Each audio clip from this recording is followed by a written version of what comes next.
What's going on, family? Scrapbook Boxing Museum of the Forgotten Fisticuffs Series. Let's continue to examine 100 years of world championship fights. July 3rd, 1933. World Bantamweight champion Panama Al Brown defends his crown over Johnny King. 15 rounds in Manchester, England. He would remain the world Bantamweight champion. Who was Johnny King? He was born January 8th, 1912. Manchester, United Kingdom, and died March 6, 1963. He was 51 years of age at the time of his death. Now, he fought from 1926 to 1947, had 228 total bouts, 162 wins, 50 losses, and 74 knockouts. Now, he beat a ring with Jackie Peterson and Jackie Brown. Johnny McCoy was recognized as the California flyweight champion, but Fidel Barber had vacated the crown. Battling Ballino and K.O. Moran, Benny Schwartz and R.J. Rotis, Kid Francis, Dominic Patrol, Abe Goldstein and Pete Zivit, Davey Abad, and Harry Forbes. And who was Panama Al Brown? His name was Kid Theophilo. He was born July 5th, 1902 in Colon, Panama. He died April 11th, 1951. He was 48 years of age at the time of his death. And he would reside in Paris, France. Now, he stood 5'9". He was a bantamweight and had a 72.5-inch reach. He fought from 1922 to 1942. He had a total complete fight record of 160 fights, 129 wins, 19 losses, 59 knockouts, and 12 draws. Now, Panama Al Brown was in a 19-loss winning club. What do I mean by that? Many great fighters had 19 losses, such as Gil Turner, Ray Robinson, Jake LaMotta, Mickey Walker, Bob Montgomery, Al Brown himself, Dick Tiger. Panama Al Brown was some fighter. Now, after making over 20 appearances at the Commonwealth Sporting Club, Brown would make his professional debut at New York's Madison Square Garden. Being in the ring with fighters such as Pete Santolo, Newsboy Brown, Speedy Datto, Eugene Hart, Teddy Barlock, Emil Spider Plander, Young Perez, and Freddie Miller. Panama Al Brown, an outstanding fighter, and he would defend his Bantamweight Championship belt on the night of July 3rd, 1933.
August 9th, 1933. Middleweight Lou Brouillard knocks out Ben Jedby, 7 rounds. New York, recognition of the New York Middleweight Championship belt. Now, the fight took place at the Polo Grounds, and Jedby was stopped in 2 minutes and 21 seconds in the 7th round. And he lost recognition of New York SAC Middleweight Championship honors. Referee was Pete Haley. He awards Brouillard with a victory. It was lost in 2 months later to Vince Dundee.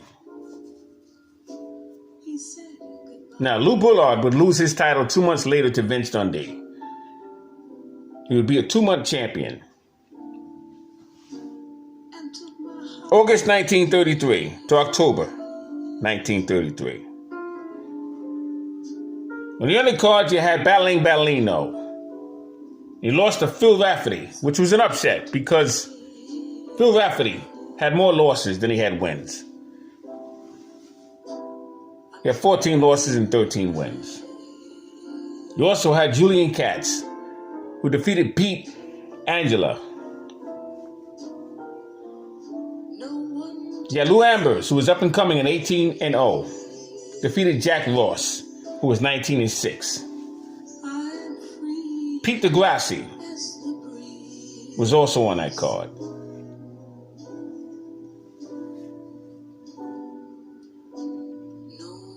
Now, Lou Brouillard was 22 years old. He stood 5 foot 7 inches. He was a middleweight and had a 72-inch reach.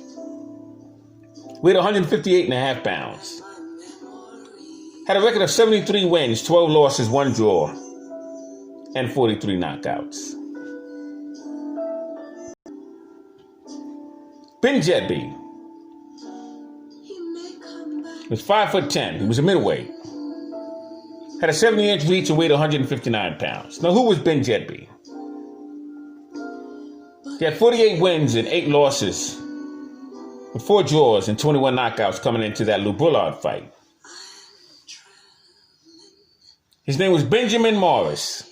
He was born December 27th, 1909, New York. He died October 5th, 1985. He was 75 years of age at the time of his death, and he would reside in New York. He fought from 1927 to 1936.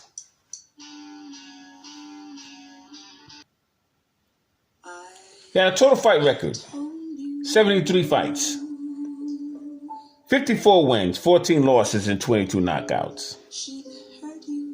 He was stopped twice himself. Defeated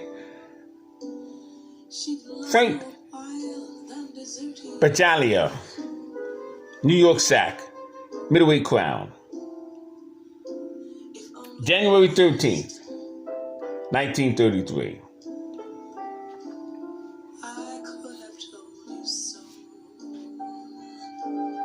August 9th, 1933. Brouillard would knock out Ben Jedby.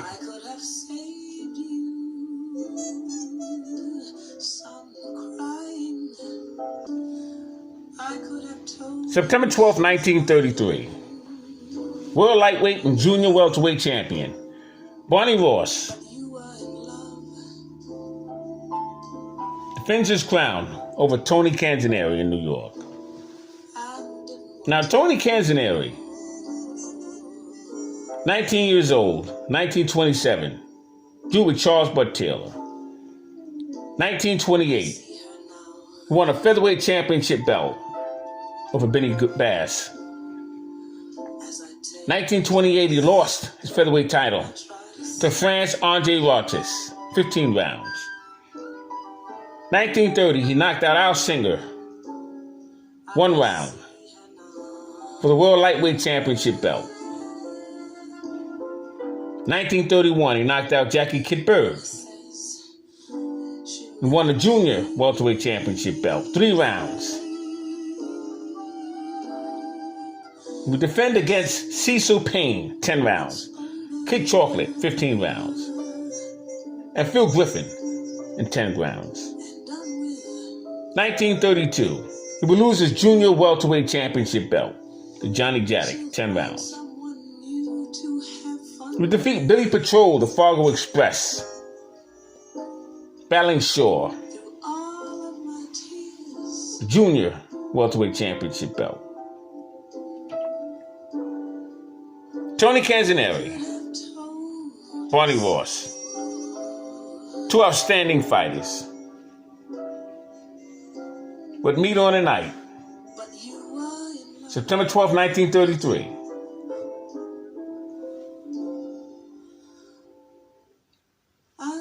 Chicago Stadium.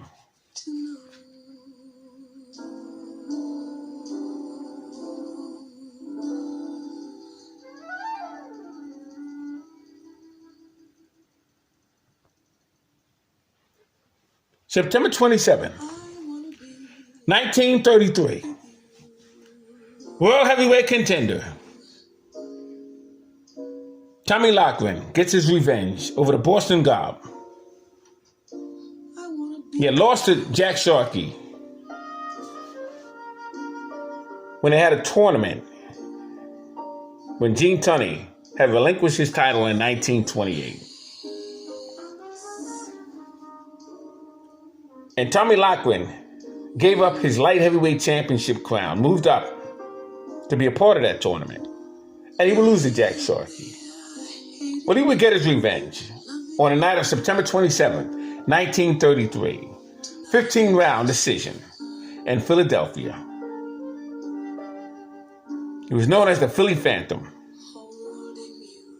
one of the greatest light heavyweight champions of all times. I have him in my top 5. Phenomenal fighter was Tommy Lochran.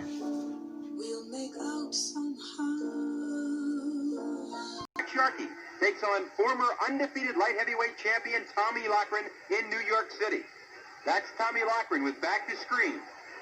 Tommy, in the slightly lighter trunks, has been fighting professionally since 1919. Tommy has had 120 fights, losing only 5 times, all by decision. Jack Sharkey, to the left of your screen, began his ring career in 1924, 5 years ago. Jack has had 41 fights, winning 35, a fine record. Jack has been tentatively scheduled to meet hard-punching Max Schmeling of Germany for Gene Tunney's vacated world heavyweight title.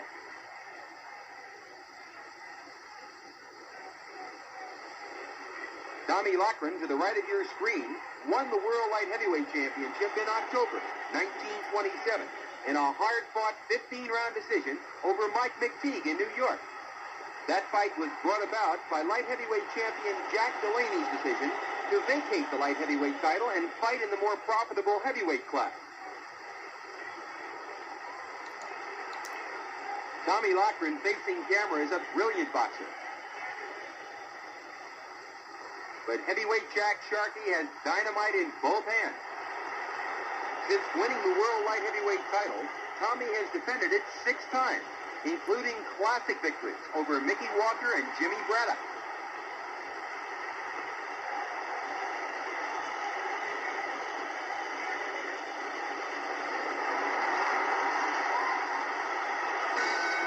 And there's the end of an excellent round 1.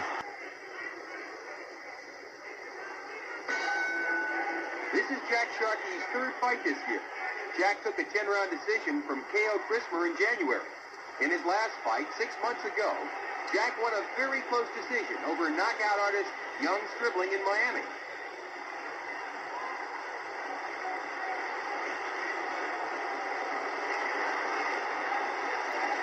Sharkey stated before this fight that he was going to knock Lochran out. Tommy Lochran, taking a cue from Jack Delaney, decided to abandon the light heavyweight division and compete in the more profitable heavyweight class. This is Tommy's first bout as a heavyweight contender.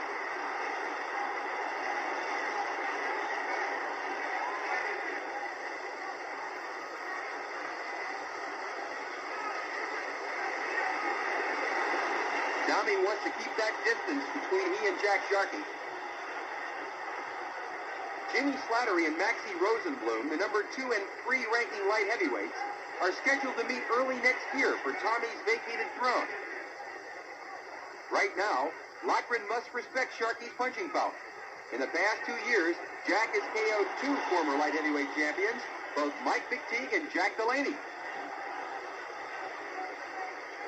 Lochran hasn't lost a fight in over 4 years.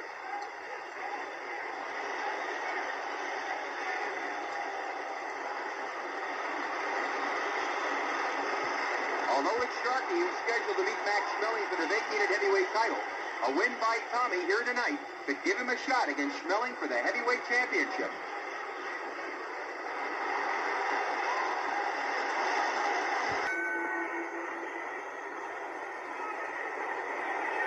Jack Sharkey knows that his chances of outpointing Lochran are very slim. He's got to take Tommy out of there. A crushing right to the jaw, and Lochran is down. The referee picks up the count. Sharkey runs over as Lochran gets to his feet. The referee tells him to get across the ring. Lochran is out. The referee has stopped the fight. It's all over. Here in 1929, Jack Sharkey scores a convincing third-round knockout victory over former light heavyweight champion Tommy Lochran. Monday, October 2nd, 1933. Middleweight Marcel Theo defeats Kid Tinero, 15 rounds, and protects his claim to the middleweight championship belt. Now, Tinero was 23 years old. He stood 5'9.5". And Theo was 29 years old. He stood 5'8". So middleweight had a 68.5-inch reach. Now, Tinero had a record of 29 wins, 1 loss, 2 draws, and 13 knockouts. As for Theo, he had a record of 87 wins, 19 losses, 9 draws, and 47 knockouts.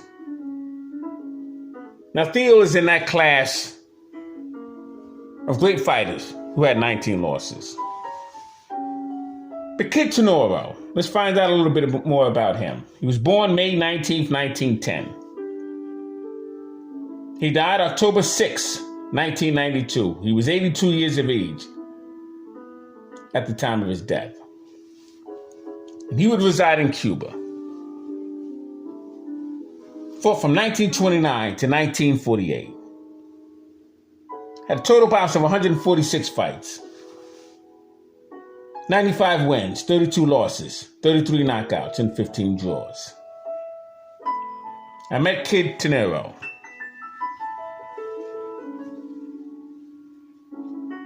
He was in the ring with fighters such as Antonio Fernandez, December 16th, 1939.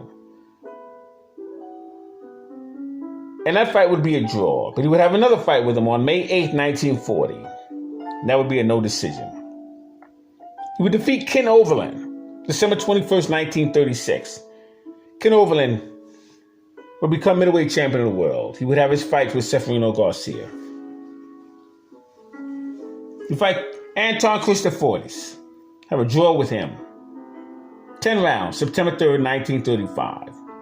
Face him again, January 6, 1936. He would lose to Jock McAvoy and Holman Williams 3 times, but he would defeat him once. Moses Brown, February 2nd, 1942. He would defeat Moses Brown. But surprisingly enough, he would also defeat the Cincinnati Cobra, Ezzard Charles, May 13th, 1942. Very good fighter he was.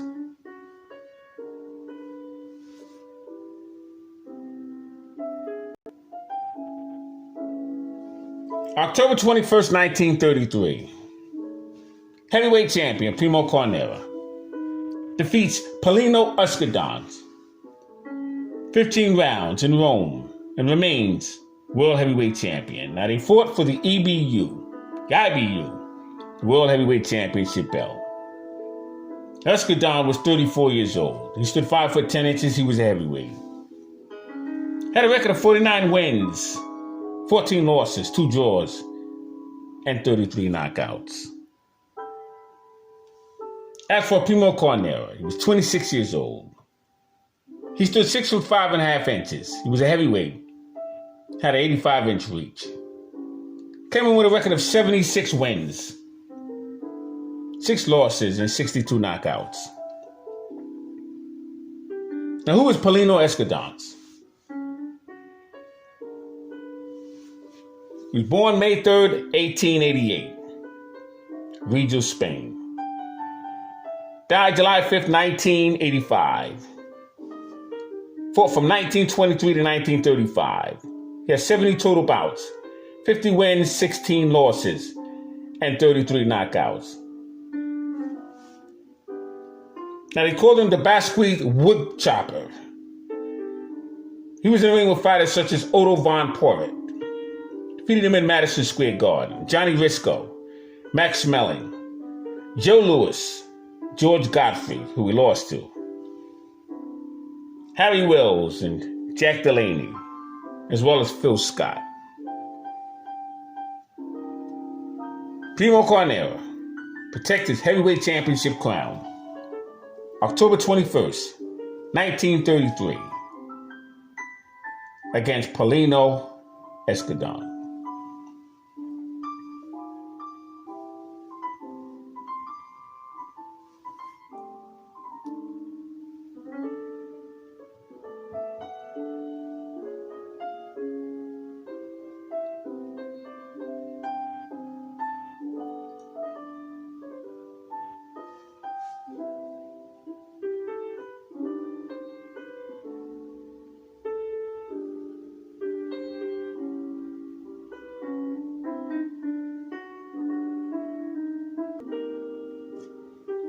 October 30th, 1933.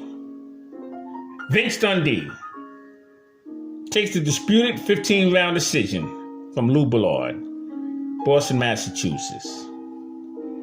It's for the New York Recognition middleweight championship belt, and the NBA middleweight championship belt as well.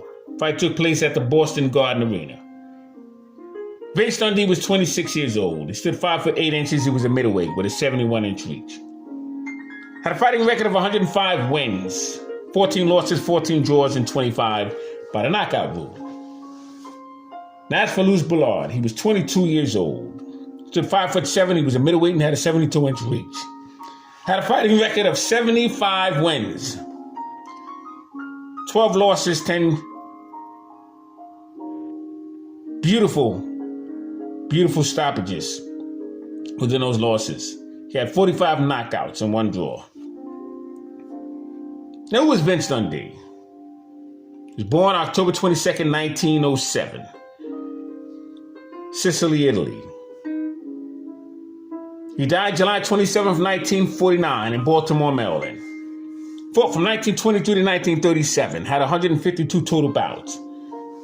118 wins, 19 losses. 29 knockouts. He was another man in a 19-loss club that was in that middleweight division, along with Iran Barkley. He would fight fighters such as Al Diamond, Teddy Ross, Al McCoy, and Ben Jedby, Lou Brouillard, Jackie Fields, Sully Krieger, Jack Hood, Pal Silver, Bucky Lawless, Izzy Grove, and Bobby Chancho, Canada Lee, Niall Milo, Baby Joe Gans, just to name a few. So Vince Dundee take a decision, 15 rounds. October 30th, 1933. New York Recognition in the NBA middleweight championship belt.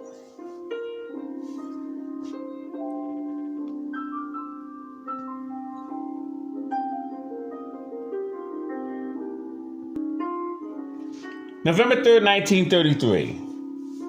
Maxie Rosenbloom defeats the toy bulldog Mickey Walker, 15 rounds in New York, in defense of his World Light Heavyweight Championship crown. They first met November 3rd, 1933, New York's Madison Square Garden. Both men weighed 174 pounds. Walker was a 10-4 is where the referee had him losing at. His name was Eddie Ford. He awarded the decision to Maxie Rosenbloom. Now, Mickey Walker's greatest fights were with Jack Britton. That's when he would become the welterweight champion. He would lose to Harry Greb for a crack at the middleweight championship belt. He would lose his welterweight championship title to Pete Latzo. He would gain middleweight championship status when he faced Tiger Flowers. Very controversial win that was. He would face Tommy Milligan. Go 15 rounds with Jack Sharkey. Be stopped by Max Smelling. And be in the ring twice with Maxie Rosenbloom. Although many felt that he defeated Maxie Rosenbloom in their second fight, but the title was not on the line. Mickey Walker, Toy Bulldog to your left, and Maxie Rosenbloom to your right. Two outstanding fighters that fought November 3rd, 1933, for the light heavyweight championship of the world.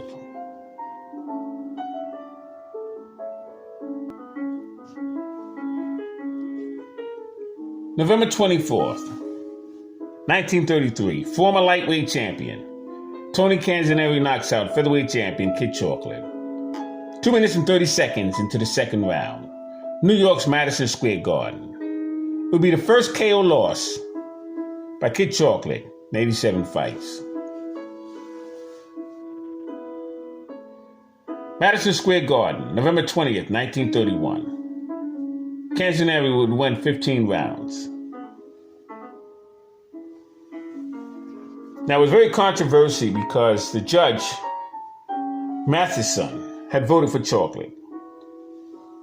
But Judge Angelo had voted for Canzoneri. Referee Willie Lewis, who fought from 1907 to 1934, was objective. Referee was Arthur Donovan. Canzoneri was 25 years old. He stood 5 foot 4 inches and he weighed 133 pounds. He had a 65-inch reach.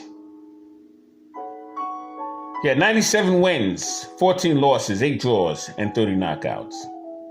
As for Kid Chocolate, he was 23 years old. He stood 5 foot 6 inches